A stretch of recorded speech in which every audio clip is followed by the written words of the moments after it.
Happy Wednesday. Happy Mind Your Wednesday.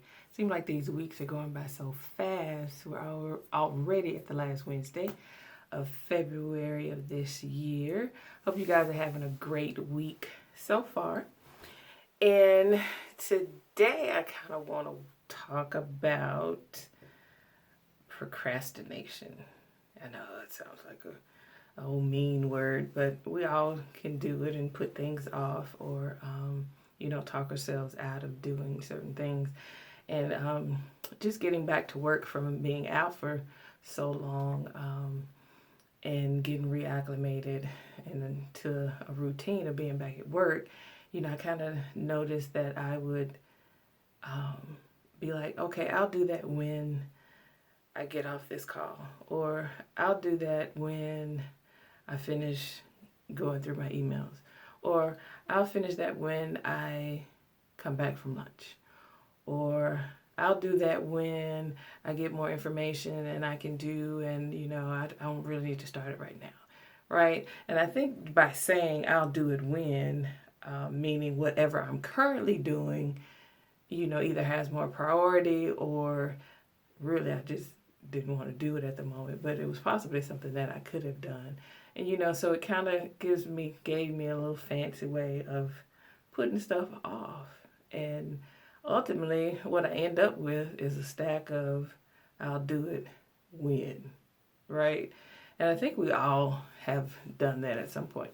And with this being the last Wednesday of Black History Month in February, I wanted to share you a story about a little Black history of my family. I'll tell you about my great-grandmother. Her name is Sue Coleman, and this is her. Yeah, you see, we got those cheekbones there. Her name is Sue Coleman, and she was the first Black social worker in West Jefferson County in 1918, I think it was. And why I think this is so important to talk about her as I'm talking about I'll do it when is when she first got this position, she noticed she needed more training, or there was something else that she could give to the people that she was training in this mining camp.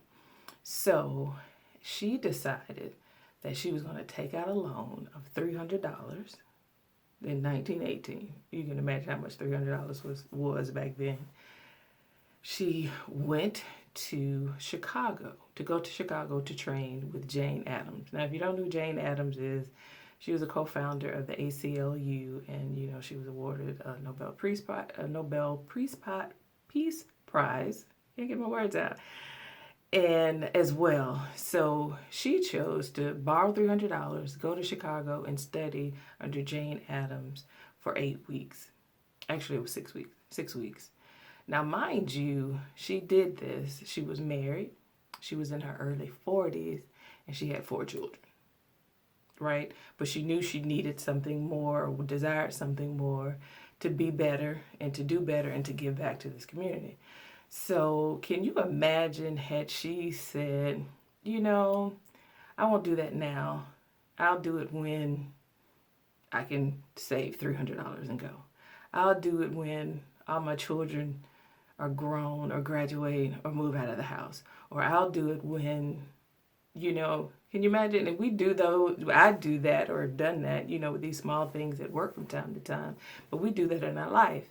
I'll go back to school when my kids are, or I'll do that when I just find a little more time. I'll do that, and we put off our dreams and our desires for this mystical when that we create, because it just kind of makes us feel better about not doing it now. But don't put it off. Don't wait. You're going to end up with a stack of I'll do it wins, and it'll be 10 years later, 5 years later, 20 years later, right? Don't do the I'll do it wins. How about now? Let's do now, right? Guys, I thank you for listening as always. If nobody's told you that they love you, I love you. I hope you guys have a great Wednesday. And since we go vote Tuesday, March 3rd. It does count. It does matter that you vote. So go vote, and I'll see you guys next Wednesday.